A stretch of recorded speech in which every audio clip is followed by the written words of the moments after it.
शेतकरी मित्रांनो नमस्कार. आता ऊन पडतोय, पावसाळ्याचे दिवस आहे. ती आज 10 ऑगस्ट 2025. मित्रांनो बघा, एकदम असं वातावरण आहे आणि आपण आलोय आता भात क्षेत्राकडे. काही ठिकाणी आपले असे बांध फुटलेले असतात आणि ते जर पाणी जर थांबत नसेल, मी ते आपण जे धान भरतो त्या गोण्या तिकडं जास्त उकरती नाहीत आणि त्याच्यातून त्यांना वेळ तयार करता येत नाही. तर त्याचा वापर केला आपण तर पाणी व्यवस्थित आपल्या शेतामध्ये आपल्याला साचलेलं आहे. पण अजून त्या कोपऱ्यामध्ये तिकडच्या थोडासा कोपरा मध्ये पाणी नाही गेला म्हणून आपण याची थोडी आता हे लिकेज बुजून याला थोडी हाईट देणार आहोत.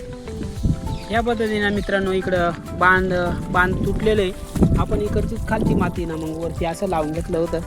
हे बघा असं लावलं तर मग आता हे जे काही पाणी त्या गोणीच्या खालून निघत आहे ते आपल्याला तिकडनं बुजवायचे आतून, म्हणजे मग हे पाणी पूर्ण ओकेमध्ये होईल.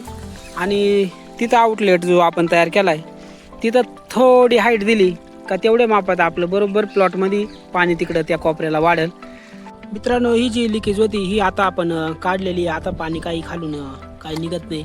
आणि तिथं जो आपला आउटलेट होता मित्रांनो, हे बघा आपण तिथं आता थोडासा गाळ टाकला आणि थोडासा बारदान आपण तिथं लावलं आहे. अशी गाळानं हाईट वाढवले आणि इथं थोडा आउटलेट काढला.